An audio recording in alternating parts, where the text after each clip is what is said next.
So it's 2 in the afternoon, or 3 o'clock. I get a call from Mario. He's like, yo, bro, you need to get here ASAP. We just got a call from the Thompson Fire. Just get your stuff in. Let's go. So we head over to the Thompson Fire. I meet them in Chico. We then fill up the truck by his house. He drives down there. Chris shows up. He hops into the Tundra. We drive down, follow Mario, and we're just heading south. And this is Chris's hometown. He lives in Oroville. He only lives a couple miles away from where the fire started. And so this is like his neighborhood. He also grew up in northern Oroville. So this is like where it started. The origin of the fire is basically where he grew up. He knows all these roads inside and out. So this is like a very huge blessing for us because he knows exactly where to go. So he's kind of like my navigator in this. We go down to Garden Drive in Oroville, in this little lake area, and we just stage there for now, just wait to see what they want us to do. I forget my fire jacket, my Nomex jacket, and which is like a necessity. Also, we're going into initial attack in this situation, so I need it just in case something happens. So thankfully, his lovely lady, his wife, Sherry, drives back, gets one from a fire station somewhere. It's only a 2X, so it's really tight on me, but it's something I can put over my body, so that's cool. I then meet Dad later on, day afterward, and grab my Nomex. But tonight, we're going to the Thompson Fire. I have some pictures and stuff as well, where in the Thompson Fire, it's a huge plume of smoke going in the atmosphere. Huge. Now, thankfully, it's not going too high. Like, in terms of the weather, the wind, what's it called? The delta wind or delta current, David? I can't remember what it's called. The delta breeze? Delta breeze, yes. So the delta breeze is blowing it southward. So it's not going up into the stratosphere where it can cause like lightning and all this kind of stuff. It's just heading south. The smoke is heading south. So thankfully that's not happening. So it's kind of like at a plateau. But it's big and scary and it's black. We're like, ooh. So we're driving up the mountain. We finally are called to it. So we're following a couple engines. We have our E number. We're heading up there. I get a picture of it. We're at the base of the mountain where Oroville Dam is and Table Mountain is. And it's just whoosh, just a ton of smoke. People are on the roads freaking out. They're trying to drive away from it. Evacuation orders are in place. People are trying to get out of there. It's just, pandemonium chaos. But through all of this, I'm kind of like way more chill and like just making an effort saying, no, I'm not going to get freaked out. I'm not going to do anything with that. I'm just going to follow the truck and make sure they're taken care of. Because that's my job. So we drive up. We're parked on the side of the road at one point, and then we drive up, and we're basically going up the mountain onto Oroville Dam. Tons of smoke, tons of fire stuff around us. You can see it off in the distance. We get onto the Oroville Dam, and I have the radio on. And they're calling the water tenders that we were just with. They're calling us. They're calling all the helicopters. The people are all coordinating on this channel. This is air-to-ground attack. You have people coordinating in trucks, the fire engines, all this stuff. I then look out as we're going over Oroville Dam, where we're supposed to be, where we're staging at, our truck is. And you just look out, and it's like a war zone. Helicopters going over, dumping water. The flames are super high and burning up the mountainside. The wind is pushing the smoke and the fire up the mountain, up to Table Mountain. Chatter on the radio, communication. Some flubs are happening, I can tell.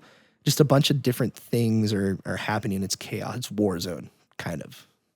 It's not a real war zone like bullets or anything, but it is a war zone of some kind.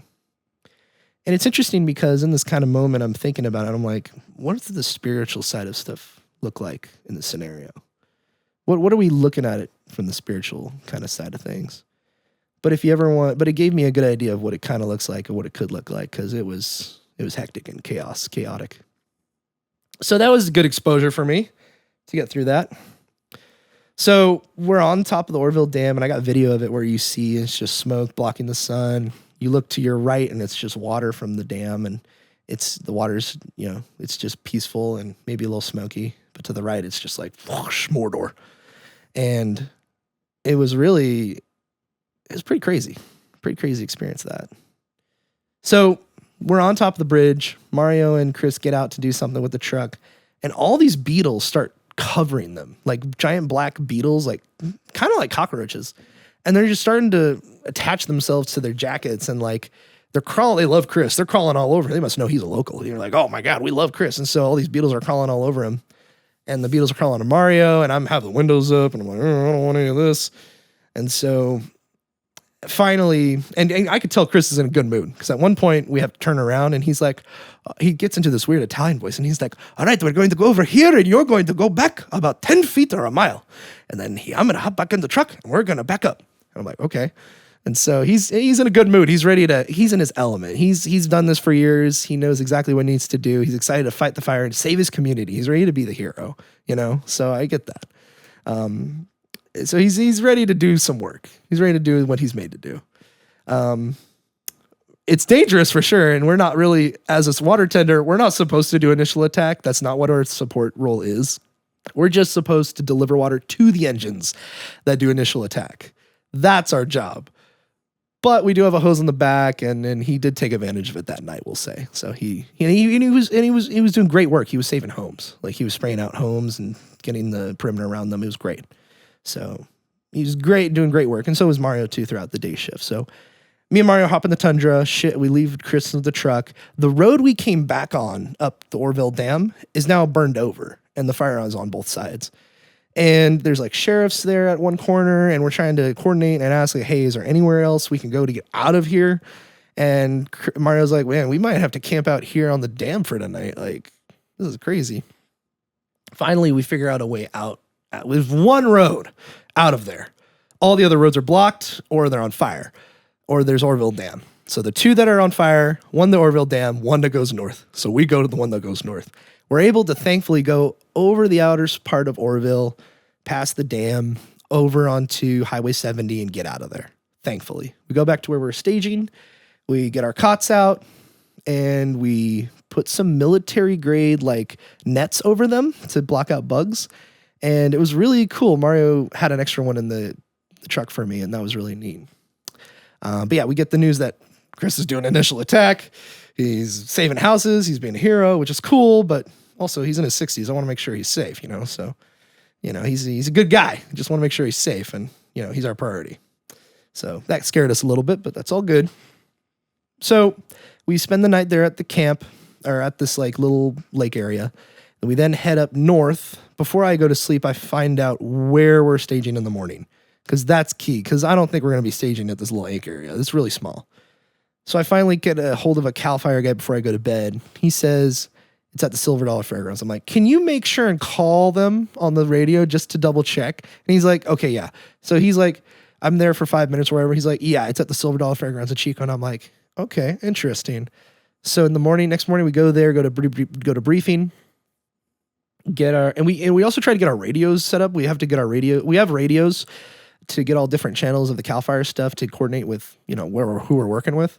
And the line for the comms that morning was so long, and every person had like more than like 5 radios at a time. And there's one guy who's implementing all of the radio connectors for them. There's only one guy they have doing it because they're still trying to get everything set up. So we just say, screw it, we're going to get out of here and go to Chris. And so we get Chris. He just goes straight home because he lives 3 miles away. So that's what his scenario was, this whole thing. He just goes home every morning and goes to sleep. So I thought that was funny because me and him were just hanging out the whole time we were on the sites fire, the first one. So anyway, that was the first day. And then we go into the second day. And let's see. This is what I just got back from. Thompson Fire was interesting because it was very much more local to me. I mean, we're over here in Chico right now. We're going into Orville. I'm learning the roads and all that kind of stuff and getting things situated and all that kind of stuff. So we're there for about 4 days, a lot less time. And it's funny because when I was there, I actually saw some like CCC guys I made friends with on the sites fire, and they were super cool. Oh, by the way, I have their names. The guys I met when I was at Chico, the fairgrounds. All right. And they said they were going to save the podcast too. I talked to them and advertised the podcast. Was there, David? So I want to shout out a couple people here. I want to shout out Mr. Orlando. He's a cool guy. I called him the host while I was there. So shout out to Orlando. We have Tall Chris, and we have Redheaded Chris, and we have Robert with a beard. So shout out to Orlando, Tall Chris, Redheaded Chris, and Robert. So shout out to you guys, part of the CCC. You guys are working hard, 16-hour days, making sure we're taken care of. You're out there working in the heat, regardless of what the heat is. I mean, God bless them. The days we were just out there, David, you know, it's been hot here, but yeah, it was 115, 110 most days, 109, 115. Is a pretty big heat wave we're getting in California right now. It's really, really hot. And thank God our AC is kind of fixed right now in our house. So mostly fixed, but we're going to get all the fixed soon. So it's been freaking hot. And shout out to you guys at the CCC that just do the work regardless of the heat. So you guys are going to put some wonderful things on your resumes, and I hope you guys go far. So shout out to, again, Orlando, Tall Chris, Redheaded Chris, and Robert. So you guys are awesome.